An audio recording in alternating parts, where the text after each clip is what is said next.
Hello guys, অনেকদিন পরে একটা বিয়ের নিমন্ত্রণ পেয়েছি। তো বিয়ের নিমন্ত্রণ তো ছাড়া যাবে না, চলো তাহলে যাওয়া যাক। আর বিয়ে বাড়ি যেতে গিয়েছে এত ঝামেলায় পড়তে হবে আগে জানতাম না।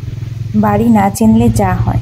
প্রথমে আমরা উল্টোপাল্টা দুটো বিয়ে বাড়ি ঘুরে এসেছি অলরেডি, আর তারপরে ফাইনালি পৌঁছে গেছি আমাদের ডেস্টিনেশন যে বিয়ে বাড়ি সেখানে।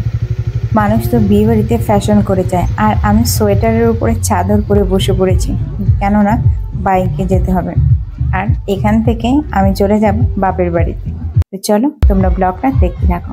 তারপর আমরা ফাইনালি পৌঁছে গেছি, আর এদিকে দেখো কত সুন্দর করে কুঞ্জটা সাজিয়েছে, তাই তোমাদেরও একটু দেখিয়ে দিলাম। আর এদিকে অলরেডি দিদা বৌদিরা সাজুগুজু করে রেডি বরকে বরণ করার জন্য। চলো মামিকেও দেখিয়ে দিলাম। মামি আমার ভাগনা বউ। চলো এখানে সব আয়োজন হচ্ছে, বরকে কীভাবে বরণ করবে নাও তোমরা মামিকে দেখে নিয়েছ। আর তারপরে আমরা দুজন চলে এসেছি বাইরে। আমরা এখানে একেবারেই অচেনা, এসেছি তো বরযাত্রীর পক্ষ হয়ে, কিন্তু বরের আগেই পৌঁছে গেছি।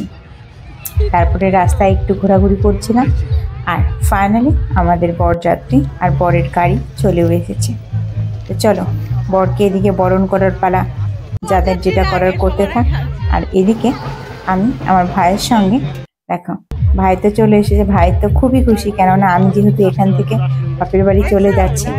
এই যে একে তো চিনেই থাকবে, আমার বোন। চলো এদিকে ফাইনালি বরের বরণ করাও অলরেডি হয়ে গেছে। এদিকে বুনুকে মোবাইলটা দিয়ে আমি চলে গিয়েছিলাম খাওয়ার টেবিলে। আর জানি না এখানে ভিড় করে গেলাম, ও যেহেতু আবার বাড়ি চলে যাবে তাই অনেকটাই রাত্রি হয়ে গেছিল। এদিকে খাওয়া দাওয়া সেরে, বিয়ে বাড়ি বলে কথা, জমিয়ে খাওয়া দাওয়া করেছি। আর ভাই ও আমাদের সাথে বসেছিল। আর লাস্ট পাতে ছিল দুটো মিষ্টি আর চাটনি।